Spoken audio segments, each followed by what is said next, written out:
Les lots, information à les lots, ça me dérange un peu, puisque je vais vous parler de ces scandales. Scandales autour de la guerre en RDC.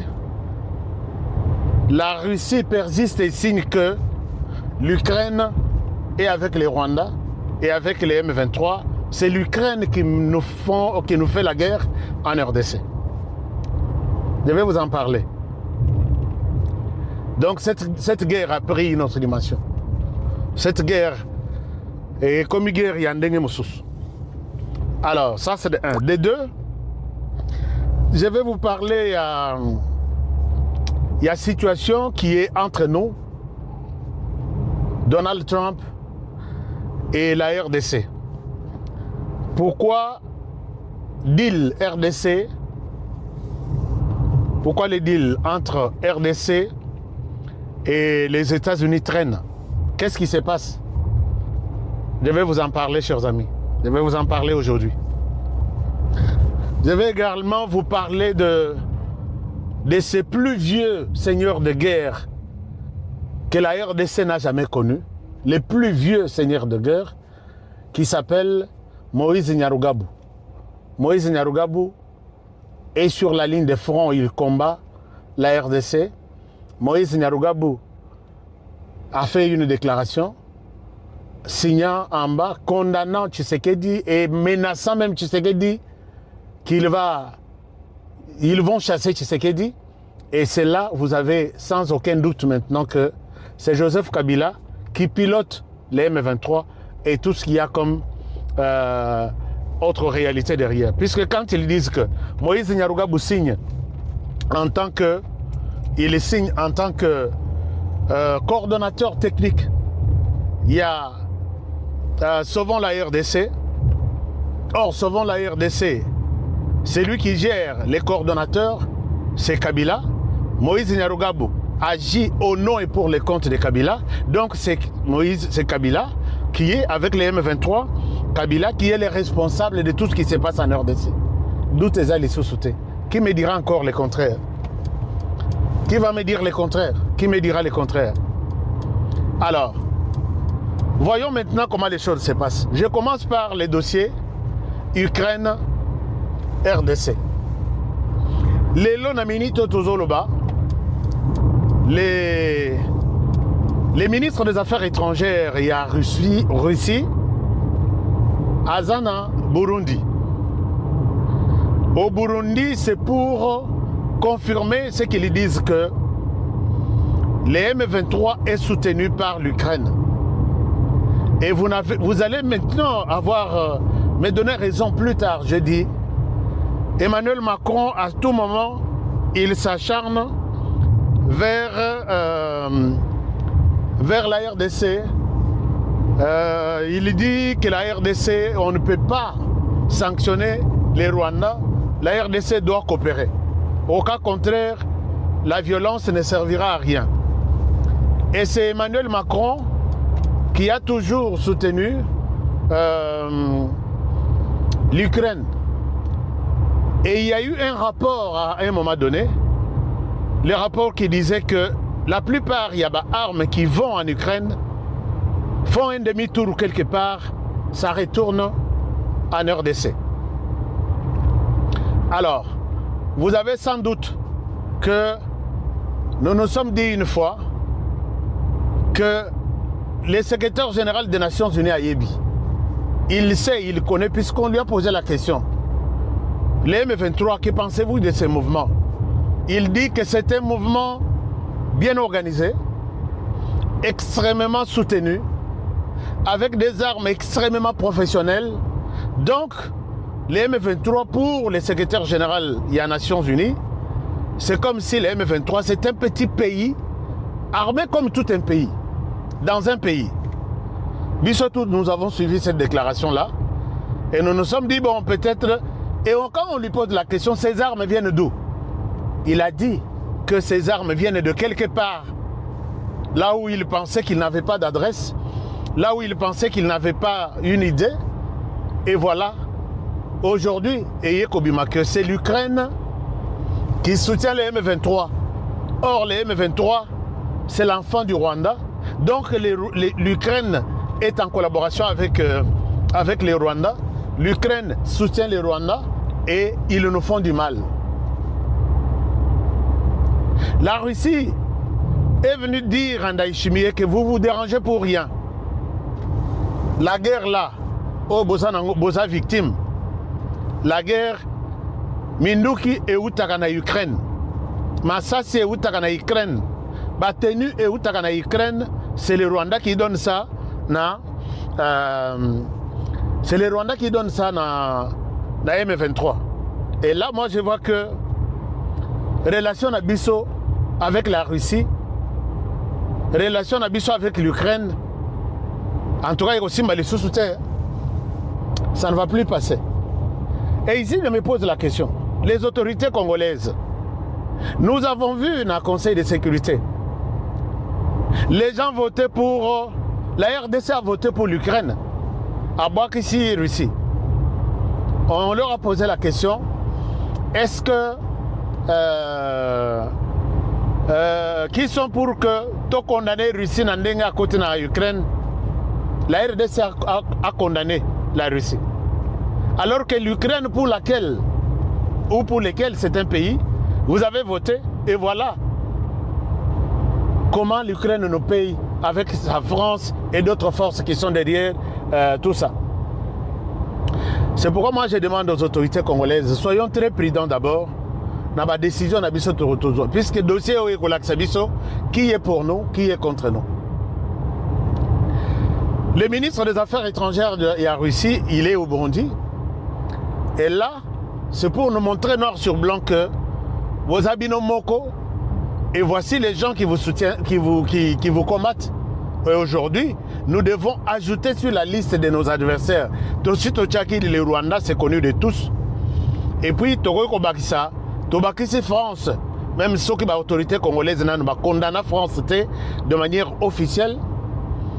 Tobakissi Pologne, mais le président polonais s'est déclaré publiquement en disant que je suis prêt à soutenir le Rwanda. Il envoie de matériel, batindi ba français, ba yeko train, ba yeko formé, bateau et bateau salabiso mabe, ainsi de suite. Et à part ça, nous avons d'autres pays amis de la France. France qui s'est présenté comme défenseur numéro 1. Il y a défenseur numéro 1. Défenseur numéro 1, il y a Rwanda. Et voilà ce que la France est en train de nous faire derrière l'Ukraine. Alors les amis, je pense que cette guerre est en train de prendre une autre dimension. La guerre est en train de prendre une autre dimension. Nous devons le savoir ainsi. Mettons-nous en tête que tout sakana tendeng na moni ba soda na biso bazo sakana ndenge na moni ba konzi na biso ba armée chef d'état-major général, tous les chefs d'état-major généraux adjoints, chacun en charge de l'administration, finance, logistique, tout ça, ils prennent la question de la guerre dans l'est du pays comme si c'était une histoire du pain aux arachides. Li panangouba. Chers amis, nous avons des ennemis. Bazo monana, tozo mona bango, et nous devons rester debout, unis pour combattre ces gens ici. Alors, la deuxième chose, j'étais en train de dire tout à l'heure, que total, c'est que le président burundais dira, le président Tshisekedi doit aussi sera informé. Et nous allons voir son intention, puisque la Russie ne raconte pas des choses pour notre Tanga, Yakoloba. Et c'est une occasion pour eux, les autorités congolaises, de nous donner, de nous faire la suite, de nous donner leur position claire. Ça, c'est une chose. Et nous préparer que tout ça en guerre contre la France, l'Ukraine, la Pologne, la Belgique et tous les autres pays de l'OTAN. Et là, nous devons en parler ainsi. Alors, autre chose, c'est les dossiers de... Vous avez vu, j'ai parlé tout à l'heure, je vous ai dit que nous allons nous interroger pourquoi l'accord Washington, RDC ne produit toujours pas de résultats. Puisque, chers amis, vous avez suivi ici, on nous a parlé de Blackwater. Où est ce fameux Blackwater jusqu'à aujourd'hui? Il est où? Dans quelle forêt? Et qu'est-ce qu'il fait? Est-ce que nous pouvons nous dire que Blackwater, on peut attendre Blackwater quelque part? Puisque ça peut aussi vous déranger. Comment est-ce que nous avons signé un accord? Et nous avons vu tambour battant Blackwater qui promet tout déraciner. Aujourd'hui, toujours qu'il y en a une année. Où est parti Blackwater? Pourquoi il n'agit pas? Où est-il? Chers amis, je vais comprendre plus tard, avec beaucoup de respect, que j'ai toujours envers vous, que Paul Kagame est en train de jouer. Chaque nuit, Kagame a la tête, mais Bisso toujours ronflé. C'est-à-dire, oh, il y a vendu à la Bisso, pendant que Bisso, on a dit, la Bisso Mabé, nous ronflons. Tolali, Kola la paix et Andambouté, mais qu'on ronflait les sources, donc Tolekani na Pongi. Bolim Sanga, ceux qui sont exabientés, est-ce que beaucoup de Tchelanga Balaik, Bochelanga Balaik, s'il vous plaît, je suis en train de gérer et la route, et les maps, et la caméra, et les volants, tout, bilogo, tout, je l'ai fait au même moment. Bolim Sanga, s'il y a des ratés. Alors, chers amis, regardez comment les choses se passent. Vous savez que Donald Trump a toujours beaucoup été écouté par l'Israël. Ce sont ces juifs-là qui, par moment, donnent des injonctions à Trump. Trump a dit que la banque casse. Mais voici comment les choses se passent. Israël s'est décidé à Rosala. Il y a une partie, il y a Palestine, une partie, il y a Liban, une partie, donc il a pris. Et comment il y a eu? Et à ce titre, même si Trump a sengué que Tika, a Tika raté. Ça, c'est l'Israël. L'Israël aussi, Trump a joué le rôle là, plus même qu'un partenaire, plus même que celui qui peut l'aider à faire quelque chose. Donc, ma conseil tout. Trump peut prendre une décision. Et quand l'Israël appelle, c'est fini cette décision-là. Et l'ongwe, et comme il y a l'autre. Voilà les dossiers, par exemple. À ce titre, Tomoni, semaine passée, Kagame en Israël. Tambour battant, bachelier, tapis rouge. Il est allé signer des accords. Et sur ces accords, il a des accords militaires. Il enseigne beaucoup, il signe beaucoup d'accords. Je ne sais même pas, l'herbe signera accord ou Kagame n'a pas payé puisqu'il en a fait autant en Afrique, autant en Occident, autant en Asie. Accord militaire Kagame contre les pays. Accord, je ne sais pas, en retour, il leur donne quoi pour que Mbappé ait confiance. Je ne souhaite pas dire que nous sommes fatigués de faire des accords aussi avec d'autres pays. Ou je ne souhaite pas dire que tout copier modèle y a Kagame, mais je souhaite dire que nous sommes un tout petit peu distraits. Kagame, quand il va signer les accords avec l'Ukraine, non, avec l'Israël, cela veut dire tout simplement que Kagame va suivre les modèles, il y a Israël, il y a Kokanga territoire, où il y a Liban, où il y a Palestine, où il y a ceci. Kagame va copier ces modèles-là. Et puisqu'il sait, voici ce qu'il a fait, c'est ça son plan. Puisqu'il sait que l'Israël a toujours écouté Donald Trump était sur les points même de sanctionner Paul Kagame. Paul Kagame a lobby, n'attire Donald Trump, je sais là où je pourrais l'avoir. Nayebi, nani akokitsakanda naye, nani akoyoke la ye, comme ça, il va me laisser libre avec mon RDC ou mon Congo. Je vais continuer mon travail. Ce qui s'est passé ici, c'est juste une pause. C'est juste une pause. Moi, je vais reprendre la RDC, mes activités en RDC avec Donald Trump. Chers amis, Donald Trump, il lui reste seulement 2 ans ou 1 année et demie. Je suis en train de me poser la question. Est-ce qu'Israël n'a pas dit quelque chose, lui souffrait à l'oreille par son nouveau partenaire qui est Paul Kagame, de dire à Donald Trump peut-être est-ce que ça c'est une question. La deuxième question, si l'Israël a fait son intervention, est intervenu dans cette histoire entre Donald Trump et Bisso RDC, je pense que c'est fini pour nous. Nous devons trouver d'autres mécanismes pour rendre la paix à la RDC. Puisque pourquoi? Parce que Donald Trump bazo embrouillé awa et chance et zomonana que les républicains bakoui kozo pouvoir les sous-souter. Ça c'est de un. Ceux qui bazo pouvoir les sous-souter, cela veut dire tout simplement que les démocrates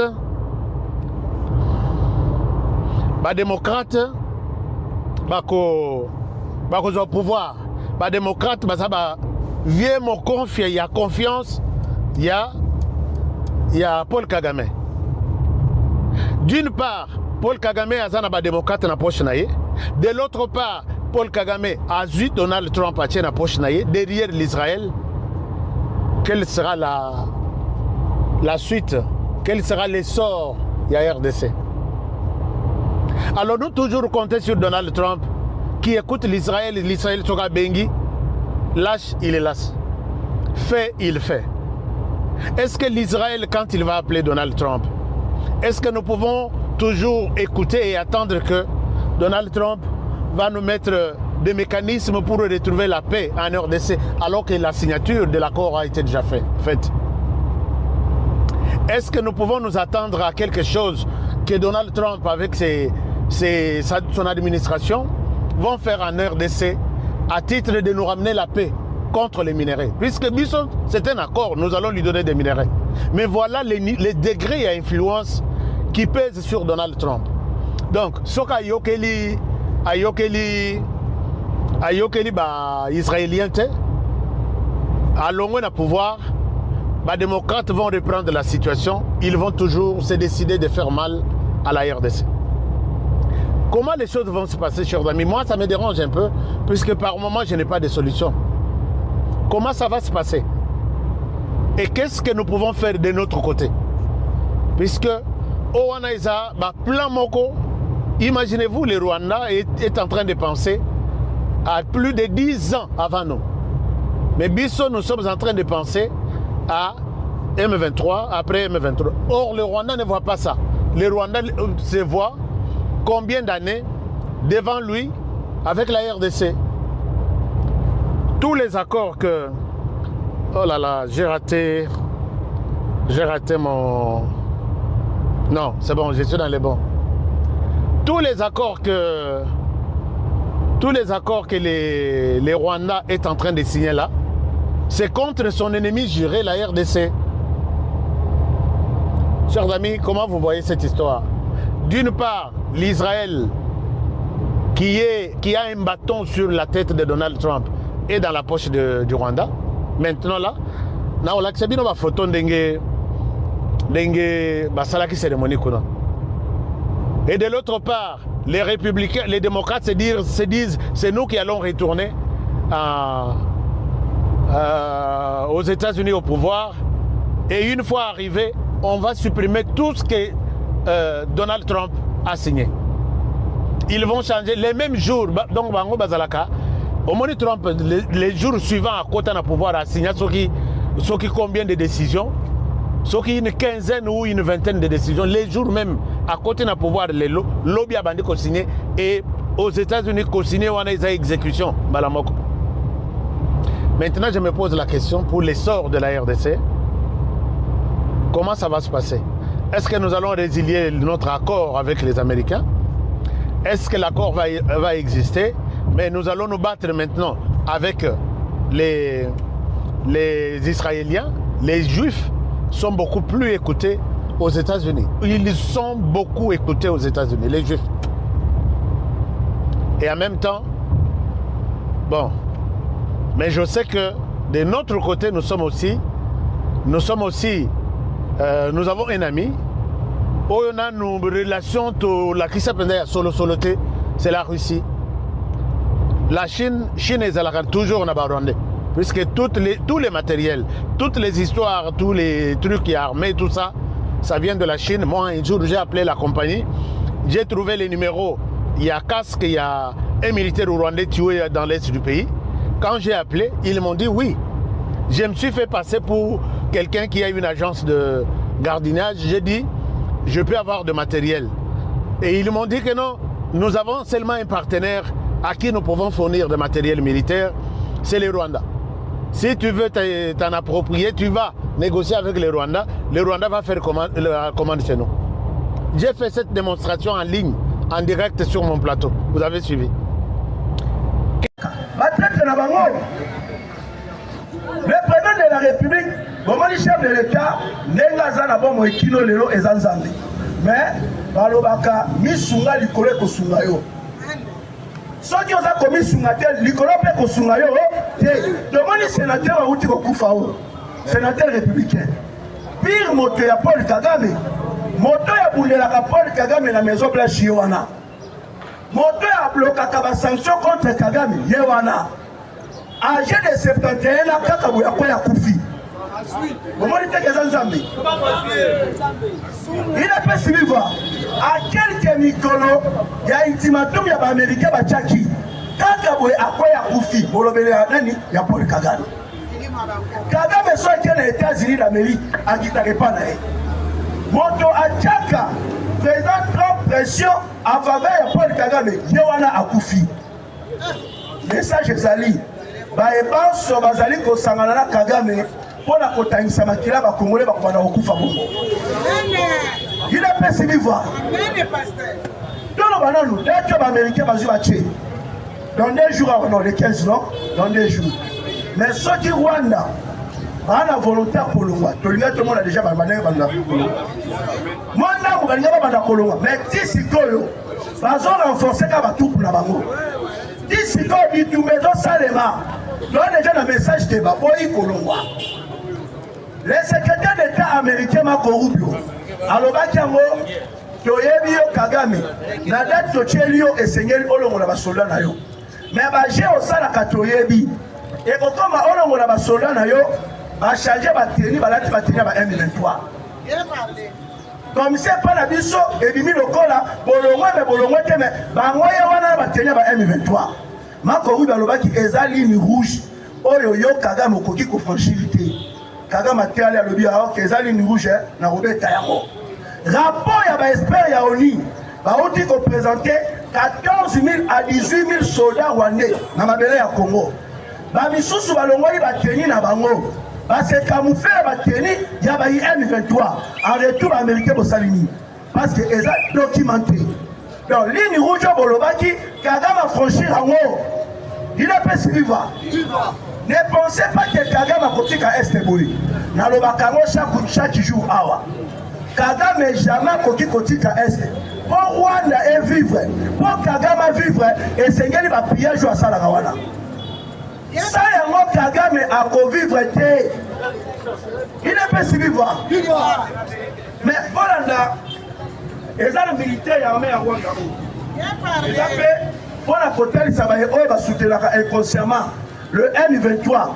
Batouana va bouler qui va aller au Congo, va venir Félix Nabokonzi. Après, va zongi Rwanda. Non. Va y être probatique à la libération na Congo. Il a pas suivi. Donc, tout le monde qui va propos, il y a Gatabazi Freddy. Gatabazi Freddy Azali, moko il y a un élément rwandais du M23. Alobi, ville ya Goma na Bukavu et comme la province à Rwanda. Il a pas suivi. Alors ville ya Goma na Bukavu et comme la province à Rwanda. Donc olongwaka te. Tu es comment là?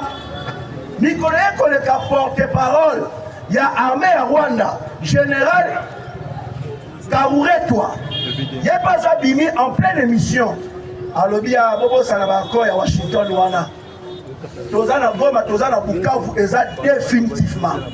Torotikalaka Kolongate, il est pas suivi.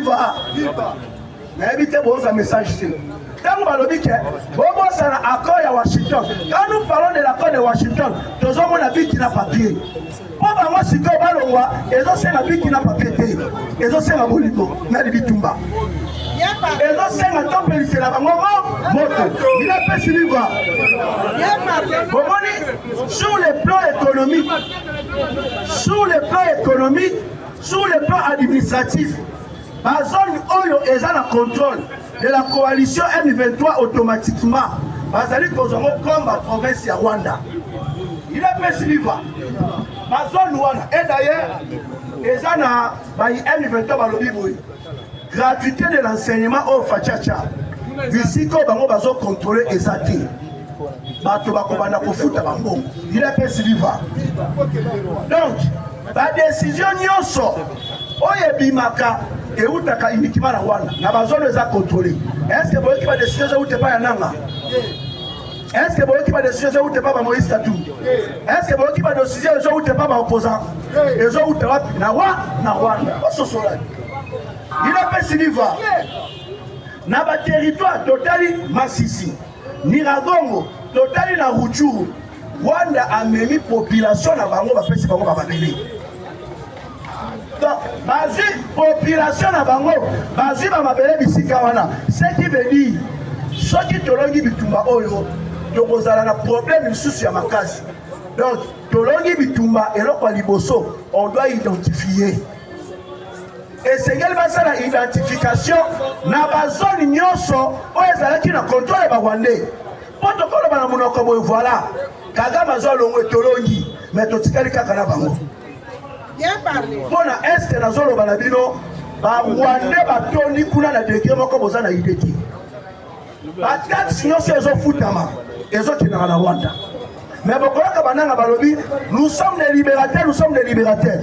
Bino ba libérateurs ya ndenge nini? Bozi ba Rwandais, bangonde bazo commander, bangonde bazo nommer na ba poste stratégique. Là nous parlons au boyoka ka balkanisation. Bananga baza batuma boya koza koboma. Il est pessiviva. Au comment on connaît dans la zone Tambola, entourage nae, ce sont des militaires rwandais qui vont sécuriser. Et ça ne va pas combattre là-bas moïnae. Et ça ne va pas surveiller nanga. Baye belo koli na lingasala azo solo na banani il est pessiviva. Baza ba prisonnier à Rwanda. Congo peut la libérer. Ils ont un affrontement direct avec le Rwanda. Ceux qui te boulent la bangote, tu causes à la libérer. Mais Rwanda a ma capacité. Rwanda y est à Longa Kassou base de trahison au sein de l'armée congolaise. Chaque opération, Kagame a préparé contre la République démocratique du Congo, Basso Makana ou officier, et d'ailleurs la Est, il faut voir l'unité de Guépard. Unité on a besoin formée par des généraux de Joseph Kabila. Batone à chaque bitumba, bango bakima kababuna na bangote. Il est pessiviva. Bon on était parfois de l'autre côté, ils sont complètement sacrifiés ba jeune na biso to recruter. To recruter ba jeune ba lobi bon. Donc il est kobunde la mboka. Mais ba jeune na ngota mo bazoza la trahi et pas ya ba konzina bango. Tozo sacrifier bana batuka pa mbaboy. Il est pessiviva. Bon, il y a la réalité dans l'Est. Au côté de la bonne tradition, je le quitte. Ah, n'a pas de la bonne moyenne. N'a pas de la bonne moyenne. N'a pas de la bonne n'a collaboré avec l'ennemi. Par rapport à la machine, on a besoin de ça. Balouki va vivre qui ça. Donc, il y a une unité à Sika. Et bon, il y a une unité à Sika. Base à la commandement, il y a un peu de Sika, le chef de l'État et Moko. Nous sommes contre Kagame. Nous sommes contre Kabila. Donc, il y a une unité à Sika, mais tu as sous commandement, il y a Batanani, il y a Kabila. C'est bon, le Banangaï. So tout le monde aussi la négénie. La paix a vu l'exemple. Les gens aussi pour eux qui t'ont récupéré. L'homme aussi pour eux qui vont botoli. L'homme pour eux qui t'ont qui n'est pas bon. Et comme il a mon pâté, sur le temps où il pâté, il y a des morts chaque jour. Il a fait suivre. Voilà, parce que vous avez le chef d'état-major général encore qui sont des traîtres. Même il y a défense, il y a évité. Il y a un moment où nous sommes de l'IDPS. Est-ce que l'IDPS a battu au salon ou au salon au salon? L'IDPS, il faut sentir que vous êtes combattant.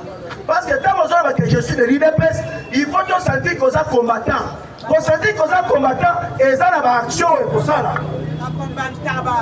Dans le Belakam, Madame Thérèse Kaïkwamba Wagner, et là on y est sali. Et ça m'a gité, et là on s'en va pour ça là. Natama Bitumbaboé, et Sengeli Tobé de la Kamabo commune, n'avait pas ma défense, n'a chef d'état-major général. Mais si on va de l'autre côté, il a pas si vivant. Moi je trouve, Bati Bericop, Bana Katabako. Comment dit? Dans la catégorie, il y a des catégories, il y a des patriotes. Il y a des sangani balobino. Tout le monde a créé un mouvement bawasalino. Dans la catégorie Mosusu, il y a des affairistes. Il y a des collaborer avec les ennemis. Pour passer la nuit, il y a des kanyaka. Dans la catégorie Mosusu, il y a trois. Il y a des gens qui sont dans la catégorie. Pouvoir nous soit pour y avoir un oh, ils arrivent à travailler, oh, peut travailler dans bango. Des catégories autour na bango. Fati beton fa formula miso. Soki bazolandaye te pour tomber na kaye beton. Bazolandaye pas à président bango va se retrouver dans simanaye. Non pour la cohéder. Voilà d'akoto. Selon les services de renseignement de l'autodéfense Maï. Baouti kotalisa et allez na officier général moko ya FRDC. Ba foutier Mosolo et pas à Joseph Kabila et pas à Paul Kagame. Pour à corrompre ba officier Mosusu, ba te Kabisika en faveur ya ba ennemi.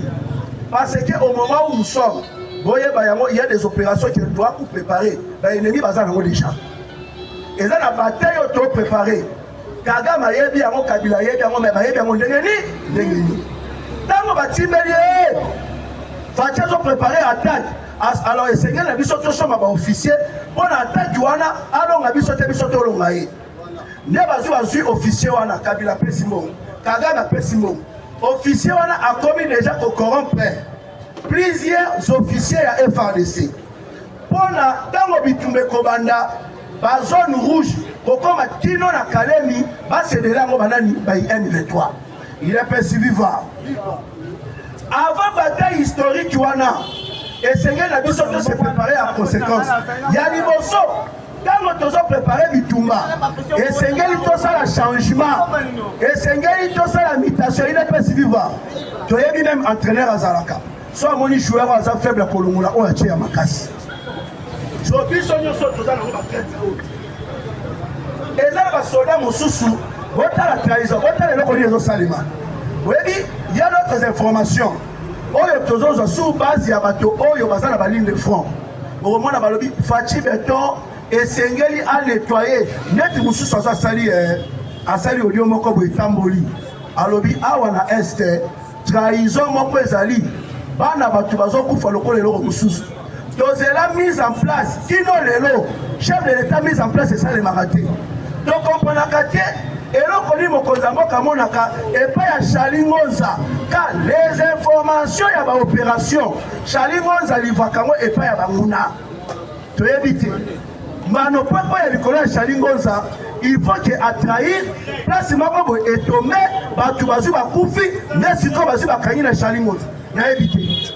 Il n'est pas si vivant. Le point est sur Moni.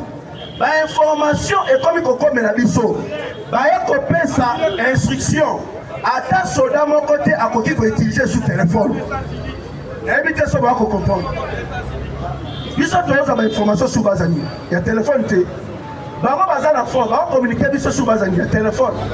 Bayo qui se fait comme il koloba, makambo ezo le kakuna metoza kunate, batali balobi ah, bazo ya bango ndeni. C'est que bato et basoda oyo, bazo livrer bato à la Kinshasa ba information. Alors interdiction il faut utiliser téléphone. Pourquoi pas le bureau? Il est pas si vivant. Trahison na trahison ba nekolazo ba na bilo, bozana idée. Bitumba, moi je l'ai dit, c'est facile, c'est bitumba pété. Tu vas mettre une semaine de l'ongiamo. Et c'est un longo officier à Kala. Vous avez la confiance. Mais on va vous faire la CNDP. RCD, M23, bazala kati ya armée. Ete okanisi batuana. Batuana bakwele biso. Il est pas si vivant. Omani makambo ya Johnny Luboya Kashama. Parfois, Babylone monsieur découragé rabat. Babylone monsieur komona kayamo batu bazolo ba ah makambo ezole keza je Tshisekedi na Kagame. Ba monsieur bazolo ba eza je Museveni na Tshisekedi pourquoi? Biso mo connaître tozo pesa bango ba matière. Tozo pesa bango matière ndenge nini? Mwana Museveni alobi nalingi komona Johnny Luboya Kashama awati. Il est pas si vivant. Et pour le Kassima Nicolo, le président de la République a l'ongolié. Après moi, na Museveni et Kozonga, na félicité le président Tshisekedi, na ndenge zolo kingai, olongoli Johnny Luboya Kashama. So place Johnny Luboya Zali, à Koloba, moi na Museveni ne mutalongoli au président Tshisekedi. Il est pas si vivant. On allait comprendre ce qui chef de l'État à l'Ongolien de Ituri à Tchemba, pour l'état-major général. Mais la minute de Batchewana, il y a le côté garage. So, moi, je me souviens de côté garage. C'est ça. Babylone, moi, je vais décourager les Yangoana. Il est pas si vivant. Yango, il faut changer politique. Non, changer politique, sans de commettre erreur.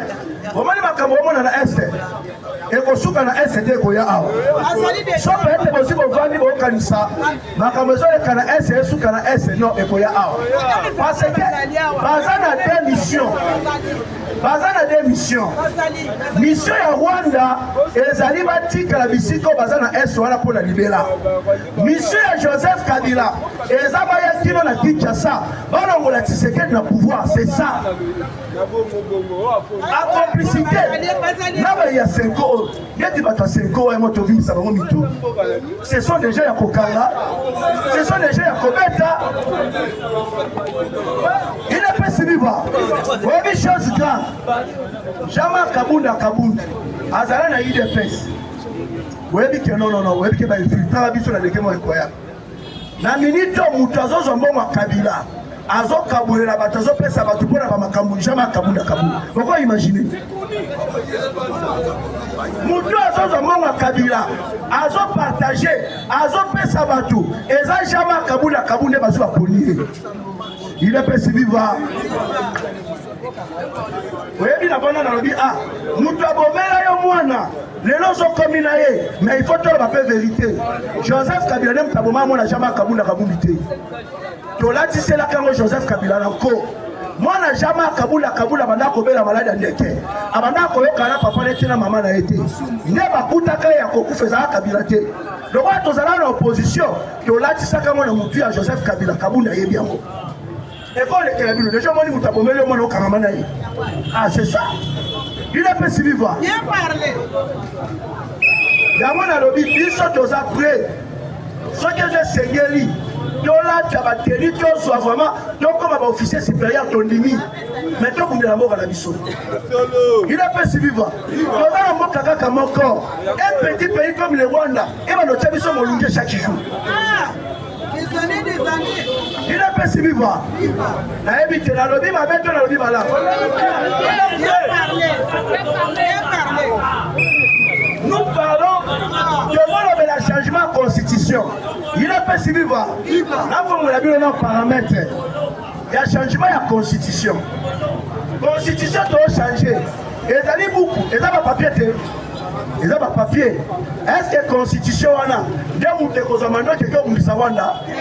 on peut changer la constitution. Mais si on trouve une solution de la carte armée, on trouve une solution de la Makamba Est. La constitution pour la pas. Il est pas si vivant. Oui, au changement de la constitution. Oui, la affrontement direct contre le Rwanda. À condition, nettoyage au sein de la maison. C'est ça.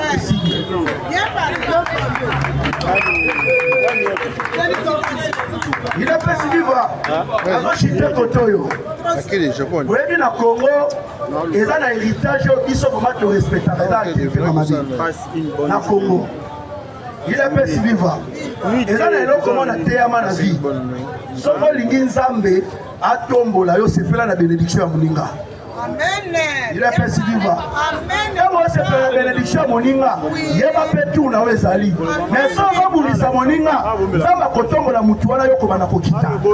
Et bien là, tu vas combattre la bénédiction na bango. Alors c'est la nzamba sala mais obuni sa bénédiction na yo.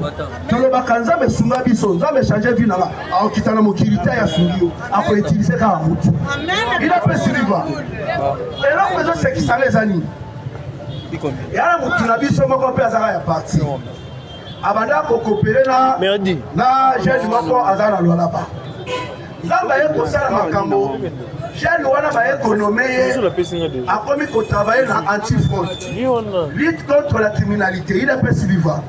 Batali de gars au sala musala. Balobi non.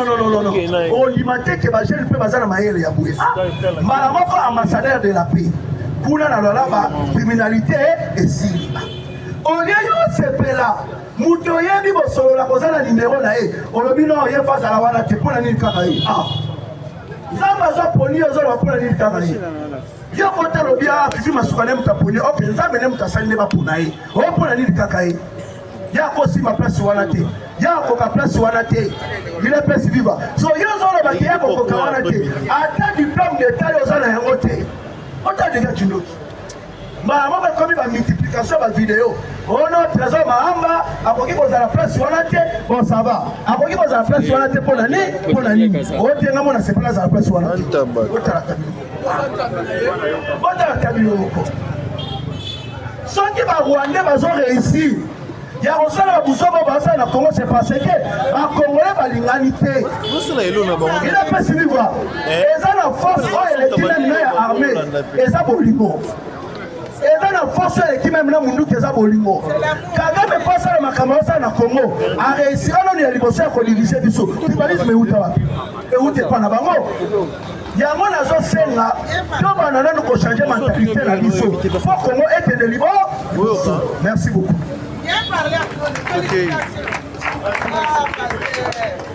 Il peut pas se vivre. Et c'est que tu écoutes dans le lobby na tongo. Bah on va jouer quitter. La seconde élise c'est Fumuzu la paix ça veut dire se capturer. Pour te toyer bah être moyen faut binonyo sofo besoin. Parce que bah tu soukati dimanche. Toi soit dimanche ici. On te luka ba o ba aucun déformation.